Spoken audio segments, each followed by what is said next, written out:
Olá, bem-vindos à aula 9. Na aula 9, nós vamos ver aquilo que nós vimos agora na aula 8, aula pesquisa, e a prática da aula, e a preparação dessa aula, e a execução dessa aula, e a avaliação dessa aula na prática. Nós utilizaremos aqui alguns exemplos que já estão no nosso manual de orientação técnica. Tenham uma boa aula, sejam bem-vindos e até a aula 10. Tchau, tchau!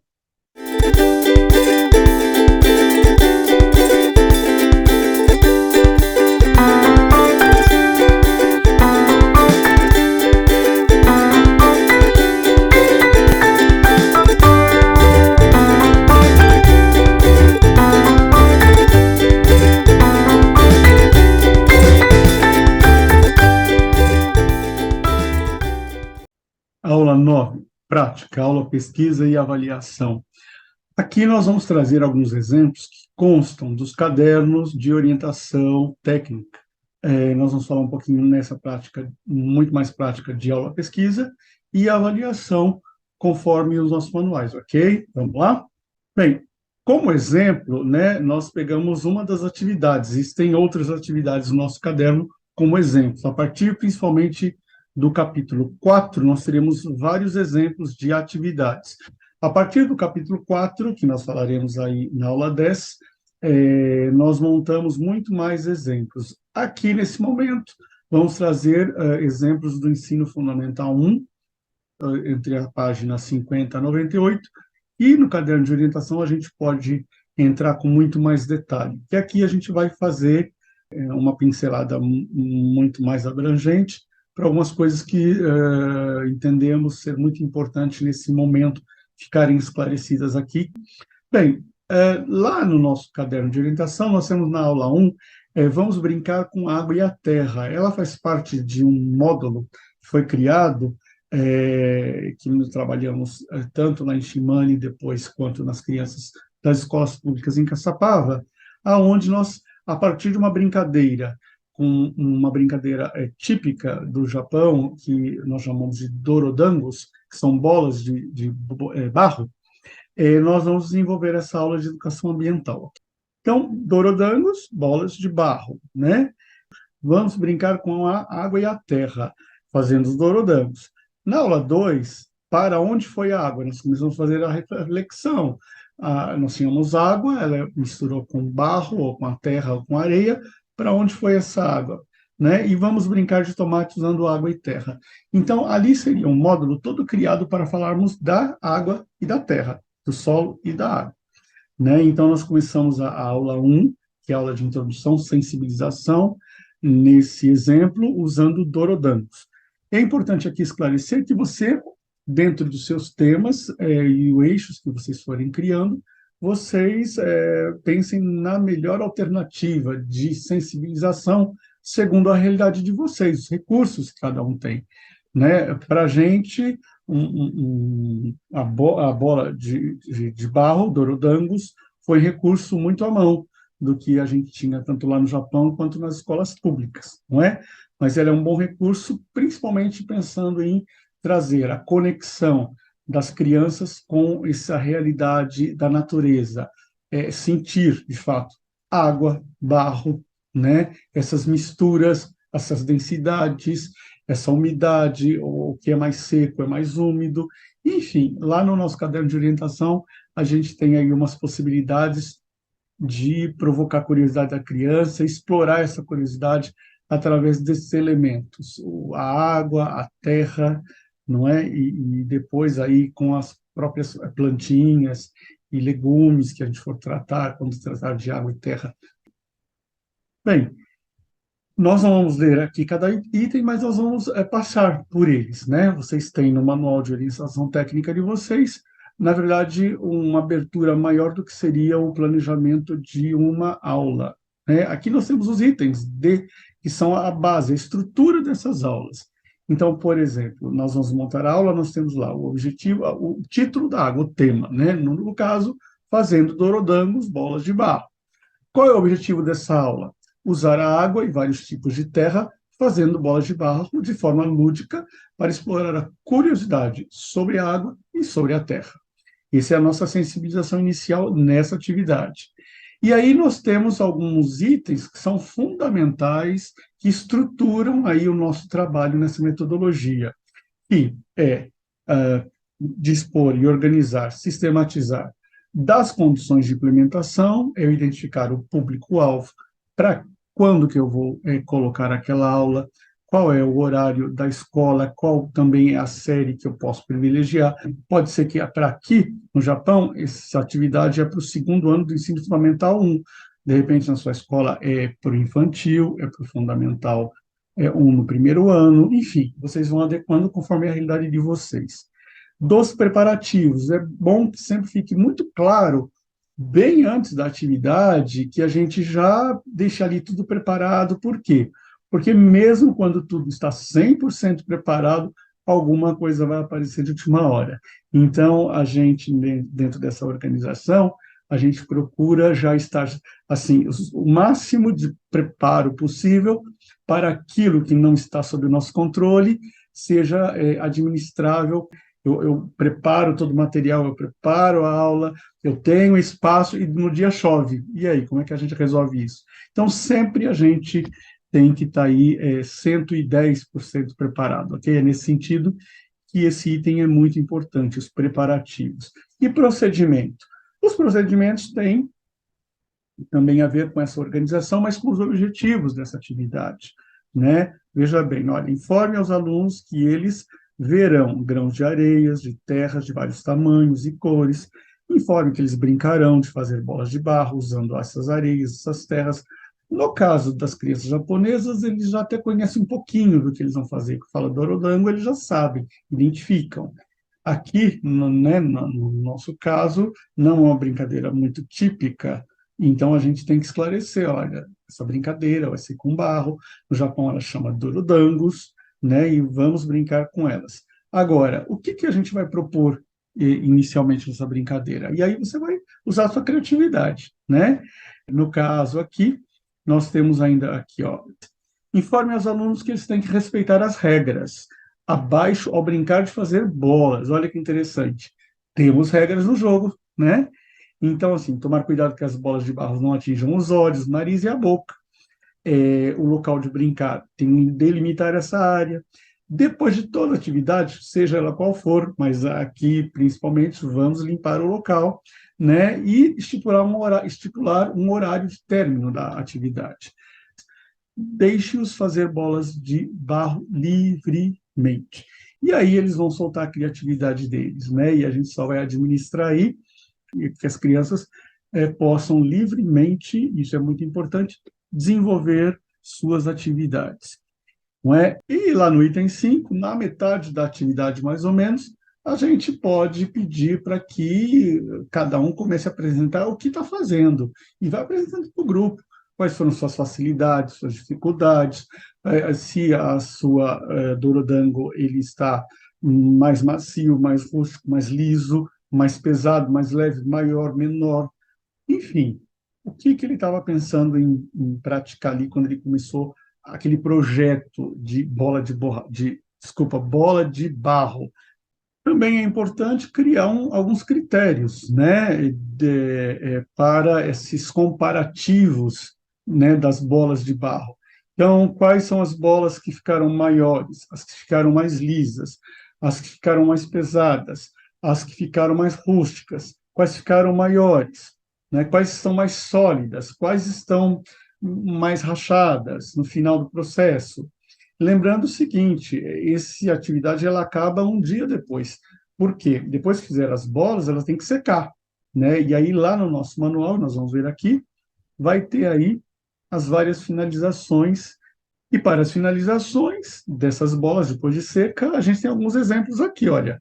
Você pode salpicar, né, dar uma umedecida na bola, salpica um pouco de areia, você pode lustrar, ela vai ficar brilhosa, e aí vocês vão usando a criatividade. O importante aqui é que eles tenham, no final, a avaliação é se conseguiram fazer as bolas, o que a minha ficou de diferente do outro e por quê. E o mais importante nessa questão dessa atividade, principalmente, não vai ser lá a competição, vai ser sim o sentido do contato com a natureza, de pôr a mão na terra, pôr a mão na água, pôr a mão no barro, sentir a textura, sentir a umidade, não é? Isso é um elemento muito importante aqui, também que objetiva essa aproximação da criança com os elementos da natureza.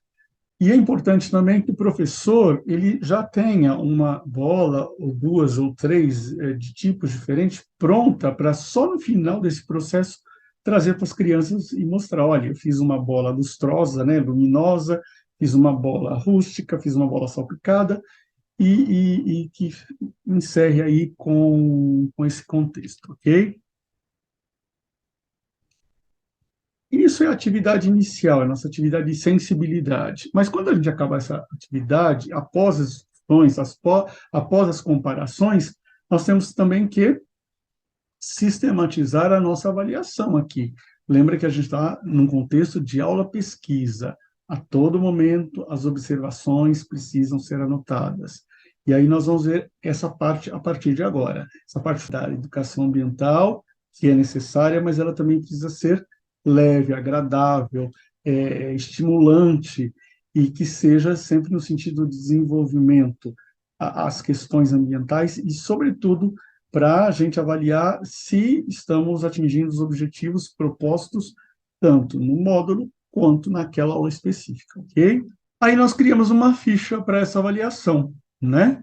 E essa é uma ficha de trabalho número 1. Então, lá você vai colocar o dia que você fez, o mês, a semana, né, o ano, a turma, vão estar lá o tema, né? Não, vamos brincar, vamos usar bem a água. Esse é o tema, né, do seu módulo, né? E aí você vai colocar vamos pesquisar onde a água é utilizada na escola. Então você pode criar, contando que as crianças sejam do segundo ano, por exemplo, elas já têm essa condição de, por poucas palavras, irem preenchendo esse nosso fichário. Então, vamos lá. Onde a água é utilizada na escola? Onde? Então, ela pode ir até o banheiro, até a cozinha, até o pátio, até o jardim. Quais locais elas vão encontrando água? E elas vão escrever aqui, ó, na parte 2, sobre as suas descobertas. Em poucas palavras, que descobertas elas tiveram nesse projeto de fazer esse estudo do meio, na verdade, dentro da escola? O que elas foram encontrando, né, de descobertas, que talvez no cotidiano, no dia a dia, elas passam meio despercebidas, mas quando a gente dá um foco, então elas começam a perceber aquilo que no cotidiano geralmente a gente não percebe. E que elas dêem alguma opinião. É interessante aqui também que sempre surgem opiniões muito legais. Aqui, tanto no slide anterior, nós temos imagens da atividade desenvolvida no Japão, com as crianças do segundo ano do ensino fundamental no Japão. Esse material, essas mesmas atividades, neste modelo de ficha de trabalho, foi desenvolvida lá e aqui no laboratório que nós montamos das escolas de fundamental no município de Caçapava, foi também muito similar, né? E aí nós fizemos aqui, os professores da Universidade de Shimane, em cima de todos os estudos que fomos fazendo nesses anos, nós fomos propondo aí as atividades com algumas adequações à nossa realidade. Então, aqui nós temos aqui, partindo agora da escola para a casa dos alunos. Lembra lá na aula 7, que a gente coloca, e na aula 8, que há necessidade de expansão dessa educação ambiental para além dos muros da nossa escola. É importante chegar até as comunidades, da comunidade escolar para as comunidades, os lares dessas crianças. Então, aqui, a próxima inserção é levar essa discussão para a casa da criança. Então, vamos lá. Ela vai preencher uma ficha, vamos usar bem a água, essa é uma proposta que ela vai levar para a casa dela. Vamos pesquisar por quem, quando e onde a água é utilizada em casa. E ela vai chegar e vai explicar, né? Lá, olha, estou estudando sobre a água. Então, vamos ver onde a gente usa água em casa? Então, vamos dar alguns exemplos aqui, né? Exemplo do pai. Onde que o pai usa a água de casa, ou a mãe, ou os irmãos, ou os tios, enfim, dentro da constituição de cada lar, você vai adequando aí quem vai participar da pesquisa. Okay? Vamos pensar com a família formas de bem utilizar a água. Veja bem, na primeira parte, a gente está vendo onde a gente usa a água e como, né? Já na segunda questão aqui, nós vamos pensar como nós podemos melhorar. Será que todo mundo em casa, ao escovar o dente, por exemplo, fecha a torneira, só vai utilizar a água novamente na hora de enxaguar lá, após a escovação? Será que alguém usa um copo, usa a mão? Como é que a gente escova o dente? Qual seria a maneira mais correta, tratando-se de economizar água ou do melhor uso dessa água, né? Então, vão sugestões aqui partindo dos próprios lares, que esse material depois retorna para a escola, com seus grupos ali, nós vamos discutir, quer dizer, as crianças vão discutir quais foram os seus trabalhos, o resultado dos seus trabalhos, a partir também das suas casas, ok? Bem, temos agora uma ficha de trabalho número 3, que também sugerimos aqui, nessa atividade que foi dada para as nossas crianças, vamos criar um jogo, no caso aqui nós criamos um bingo, como usar bem a água. E aqui é o seguinte, nós vamos colocar alguns objetivos, né? Por exemplo, não deixar a torneira aberta, em que situações? Para escovar o dente, para lavar a louça, etc. Aí cada um vai mensurando, vai pensando dentro daí do seu cotidiano, da sua casa, como aplicaria melhor essa atividade. E vai colocando aqui os itens. Então, por exemplo, temos aqui 3, 6, 9, 9 itens para acrescentarmos esse bingo. Cada vez que a gente conseguir atingir uma dessas metas, a gente vai colocar o dia e o mês que ele atingiu aquela meta. Conforme for atingindo essa meta, e a professora vai depois ele fazer as delimitações de todo espaço e tempo que nós vamos aplicar essa atividade, a gente vai retornar a atividade para a escola, para a sala e conversar com os grupos. Olha, eu consegui completar o meu bingo em um mês, em 2 meses. Né? Tem famílias e crianças que talvez demorem um pouco mais, tem algumas que em 15 dias, enfim. Por que demorou mais? Por que demorou menos? Tudo isso pode ser objeto da própria discussão na sala de aula. Escrever opiniões sobre o bingo, usando bem, né? A minha opinião é a da criança. Ela vai colocar lá o que ela achou dessa atividade e um membro da família vai colocar também o que ele achou da atividade. Aí nós passamos, então, da parte da aula pesquisa, onde vai ter toda essa orientação, né? Primeiro a sensibilização, depois a questão do pensar, e agora a questão do avaliar. Né? E avaliar, nós já passamos por ações. Né? Então, quando o professor avalia a criança, isso é muito importante. A partir desses pressupostos que nós estamos inserindo aqui, neste item, o importante é o quê? O importante é o professor obter o maior número de dados possíveis para uma análise qualitativa dos resultados obtidos nesse processo da sua aula. Né? E aí, nós vamos ver daqui a pouco que eu posso utilizar de vários recursos nesse caminho da avaliação. Né? E o importante é, essa avaliação, ela está te indicando caminhos para melhoria do seu próximo módulo, da sua próxima aula, ou seja, as suas crianças, os alunos, eles estão tendo um desenvolvimento na questão que se propõe enquanto educação ambiental, ou seja, finca uma proatividade da criança na questão da educação ambiental. Né? A criança está sendo protagonista, a criança está sendo sujeito ativo nesse processo. Né? Aqui é importante deixar muito claro que a nossa aula, ela não pode ser aquela aula em que o aluno foi para ouvir, ele foi para participar, ele foi para falar. Não ouvir é importante, mas nesse sentido que nós estamos propondo aqui, é muito importante que ele não tenha uma audição passiva, sim que ele seja um sujeito proativo na condição da aprendizagem da educação ambiental, ou seja, que nós ouçamos o que ele está falando. Né? Então, aqui nós temos que tomar muito esse cuidado de ouvir o que as crianças estão falando.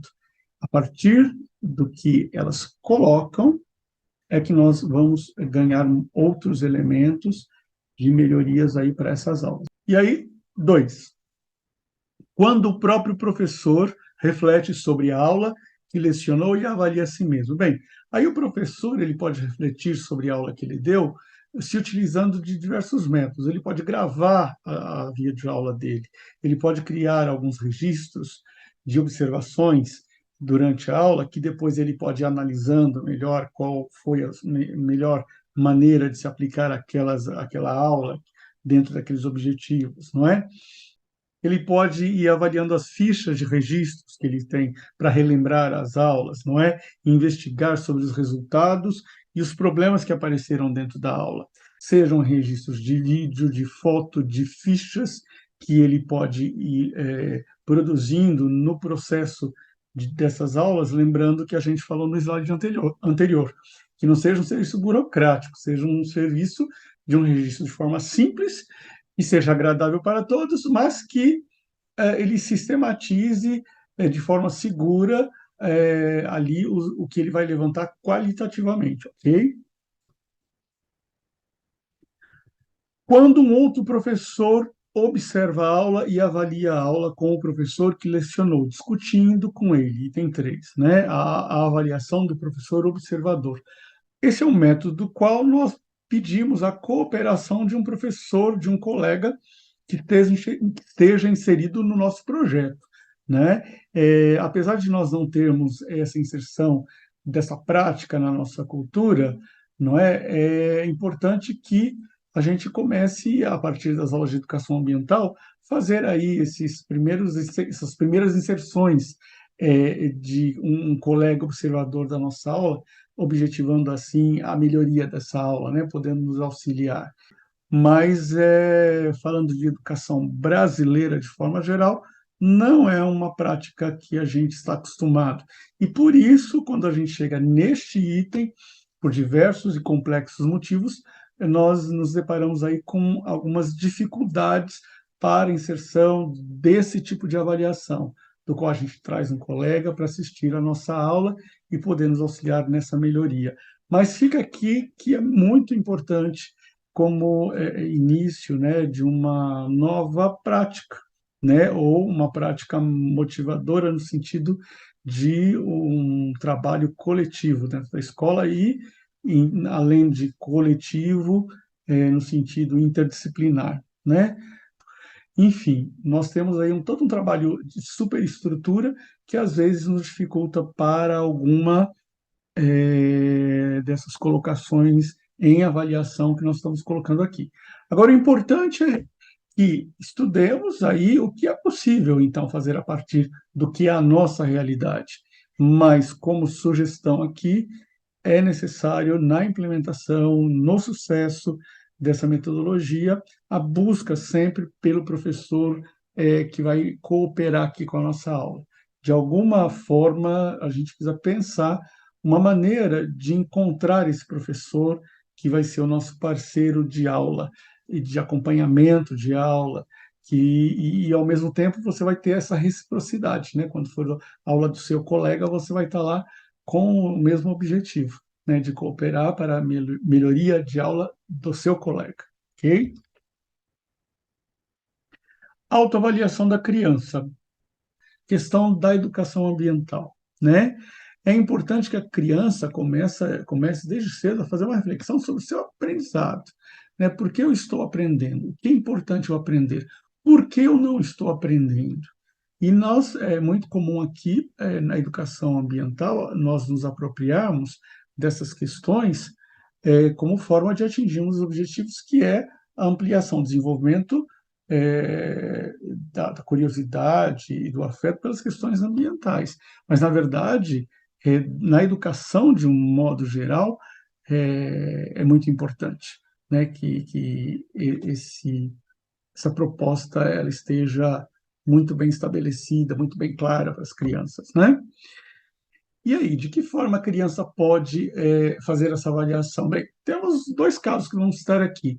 No primeiro caso, ela pode fazer uma avaliação onde ela descreve livremente um relato de como ela fez, como ela não fez, das suas dificuldades, como ela achou o melhor caminho, se alguém orientou, como orientou, mas principalmente é como ela descobriu, como ela chegou até lá, não é? E das suas dificuldades. Porque nesse esclarecimento poderá ser a dúvida, e da mesma forma, outro aluno foi pelo mesmo caminho, vai esclarecer, inclusive, o coleguinha do lado, né? Então, isso é muito importante.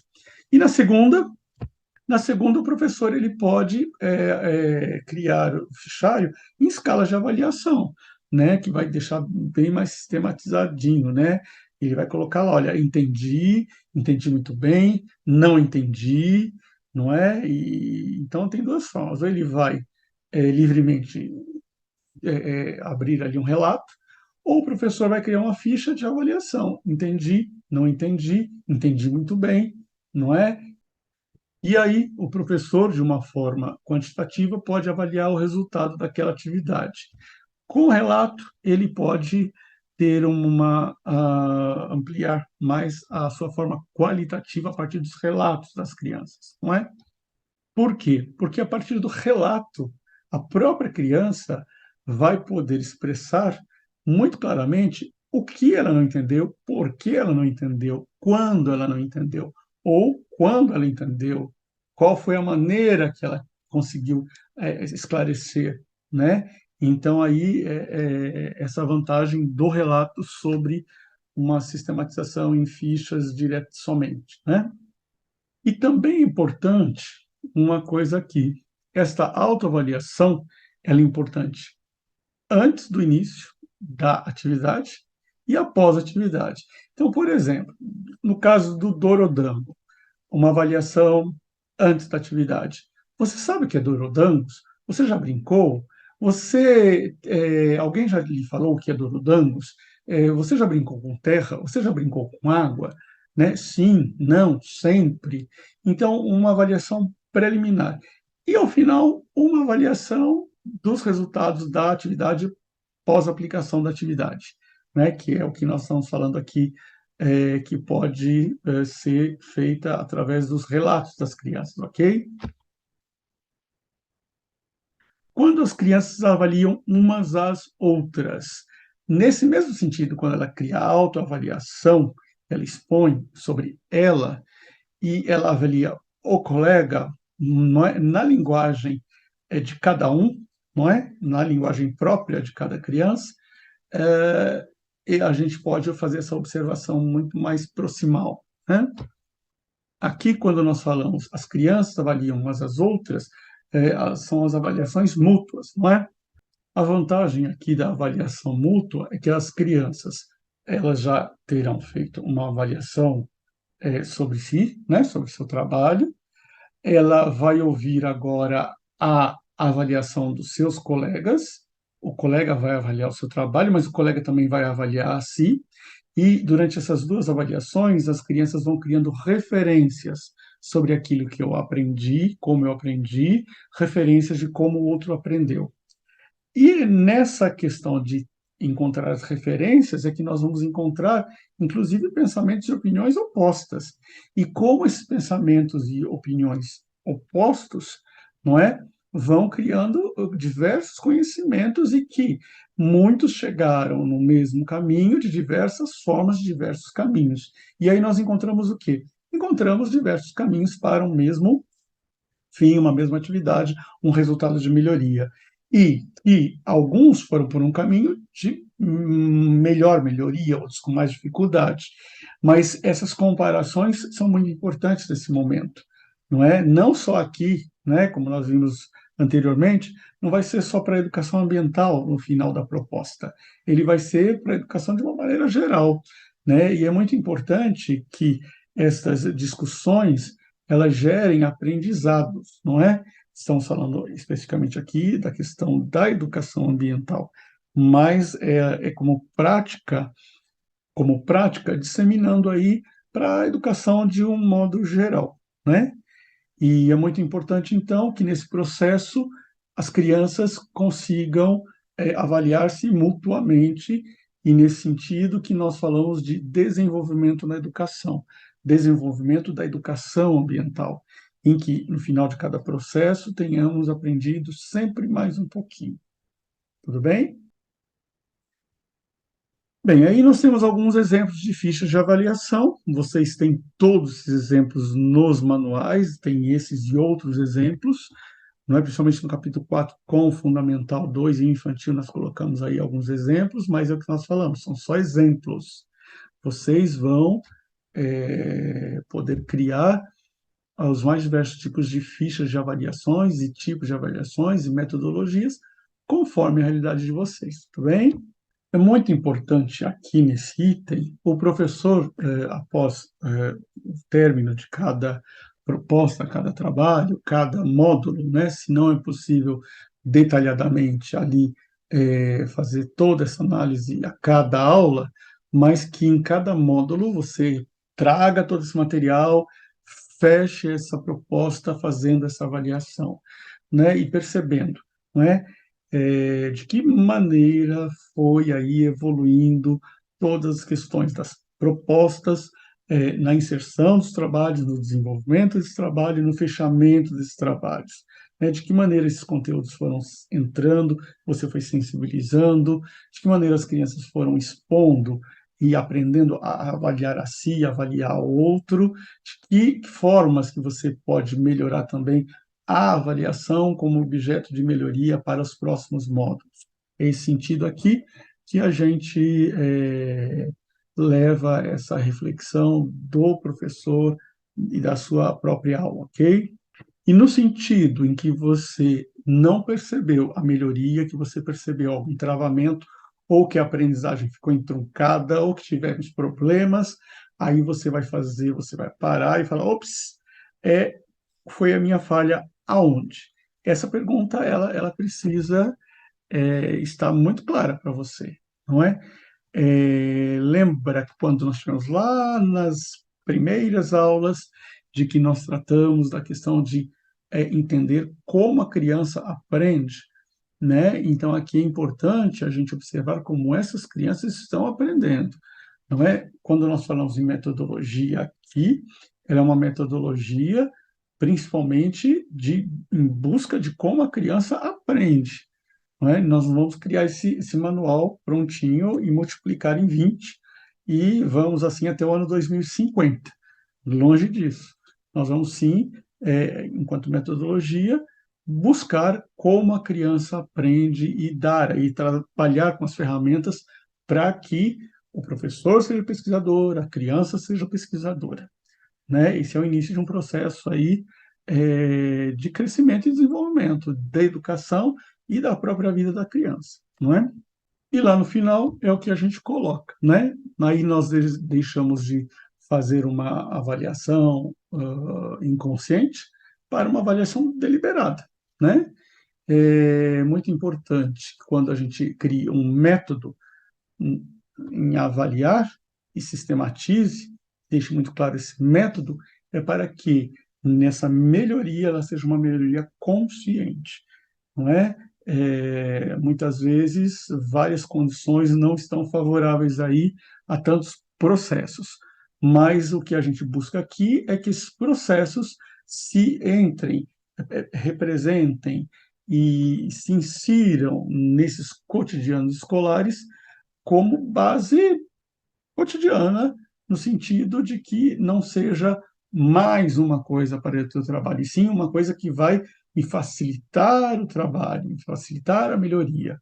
Não que vai ser mais um trabalho de dificultar, é um trabalho que vai facilitar. O objetivo sempre é esse, né? Eu sempre brinco que é como dirigir um carro, né? No início, nós não sabemos se damos a seta, se apertamos o freio. Eu, que sou mais antigo, tinha o carro com a embreagem, o meu carro ainda é de embreagem. Se eu aperto a embreagem, troco a marcha, acelero, freio, dou seta, eu olho no retrovisor. No começo parece que é tudo uma bagunça assim, né?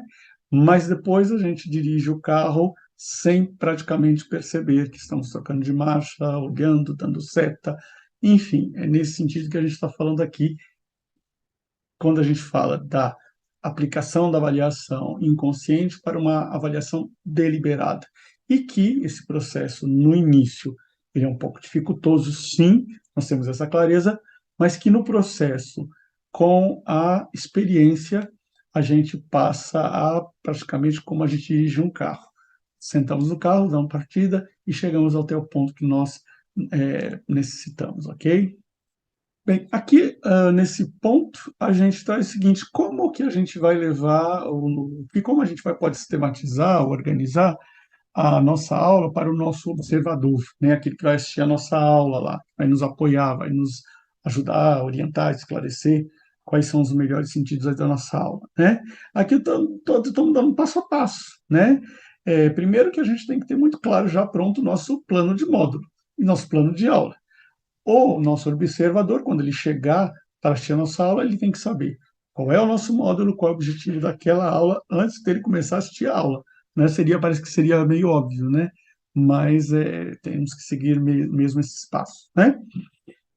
E qual lugar que o nosso observador pode ficar? Aquele lugar que menos ele vai ser visto, para não alterar as condições normais de uma aula, né? Então, é claro, geralmente as crianças já conhecem a maioria das pessoas que estão na escola, os professores, nossos colegas, e olha, ele veio aqui achar aula com a gente, ponto. Senta no final lá da sala, no fundo, né, que ele não apareça para as crianças, e você vai ficar, o observador vai ficar, você na sua aula normal, vai ser um momento que a criança não vai nem lembrar que tem muitas vezes um observador ali atrás, para que na aula esteja essa espontaneidade, né? Não seja uma aula tensa, longe de ser uma aula que a criança, ai, tem visita hoje, aí eu estou com vergonha de falar, né? Longe dessa disposição, ok? Reflexão e debate. Acabou a aula, os alunos foram embora, o que vocês podem fazer? Sentar com os colegas que participaram enquanto observadores, não é? E vamos discutir a sua aula, não é? Será que a sua aula atendeu ao programa que está no módulo, que está na aula? O que você pode melhorar? O que você pode fazer? Como eu posso contribuir melhor para a sua aula? E é assim que nós temos um dos primeiros passos de sucesso para a aula pesquisa e para a sua aula de educação ambiental. Cada aula uma avaliação, cada aula a busca de uma melhoria. Sugestões de registros, né? Existem os mais diversos registros.